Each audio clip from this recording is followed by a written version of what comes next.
Good evening. Today was Matterhorn Summit Day. Big day. A day I've been nervous about for 2 months, and a day I've been losing sleep over for the last, month. So, this morning, well, I didn't sleep pretty much at all last night. Got up at 3:30, breakfast at 4.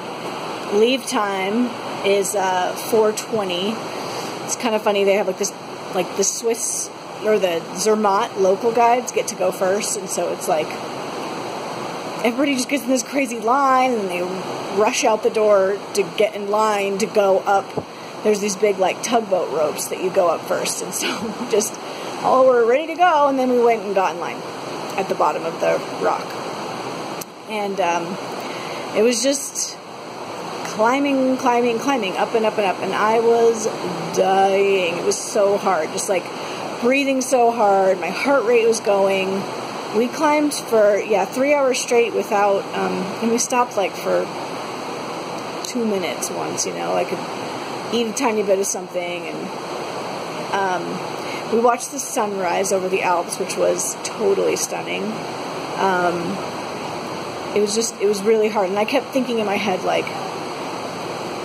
because there's this halfway point that you have to kind of get to in a certain amount of time, and I didn't know what it was in order to be able to get down safely before, what if a storm rolls in the afternoon, which is common, or as things get warmer in the afternoon, there's more rock fall, so it's more dangerous. So I was like, oh, can I do it? Can I not? And I was like, okay, I can do it. I can keep pushing through. It was like I was sprinting for 3 hours. Anyway, it was crazy.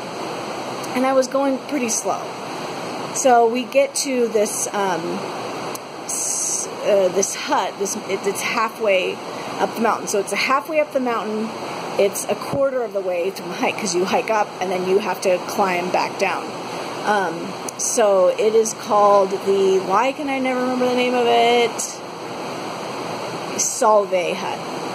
So we get to the Solvay Hut. My guide, Tim, we go inside and just are there for just a second. And he's like, okay, this is our turnaround point. So he just called it, which made me cry, because I was disappointed. I wanted to be able to do it, but at the same time, realistically, I could have done it. It just would have taken me forever.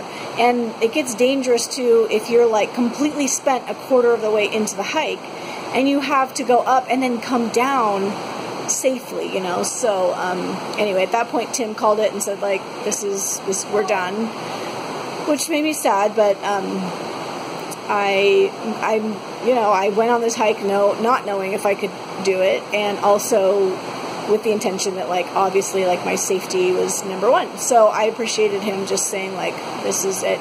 And it still was an incredible climb. The views were stunning. Of course I would have loved to stand on top of the Matterhorn, but I climbed on the Matterhorn, which was really cool. So yeah, we got to just sit outside and kind of just enjoy the views and everything for a little while, and then climb down. And it was, by the time we got, my knees were just aching, and I'm just not an alpine climber. Danielle did it and did a great job, super good time, and she's not even sore, we're just different class of human, so it was good. It was interesting for me to dabble in that world for a minute. So anyway, we went back to the hut and waited for Danielle and Mark to come back. We had lunch, and then we had to hike back to the gondola, take the gondola back to town. And we kind of just cleaned up, ran some errands and things, and then we just had dinner with our guides and some other people that had been up on the Matterhorn yesterday, and it's just this really fun spirit of camaraderie. We're staying in this hotel, the City Hotel. We've been staying here on and off all week, and the proprietor, Christoph, has been so great to us, so good and kind. And he actually got us non-alcoholic champagne to celebrate. So Anyway, I'm totally proud of myself for even attempting it. There was one guy in the hut today that didn't even leave his room. He just didn't even go. So I'm glad I went and I tried, and so I'm not going to say I failed. I did what I could, and it was incredible. So I climbed on the Matterhorn, and I am totally happy with that. So it was really, really great.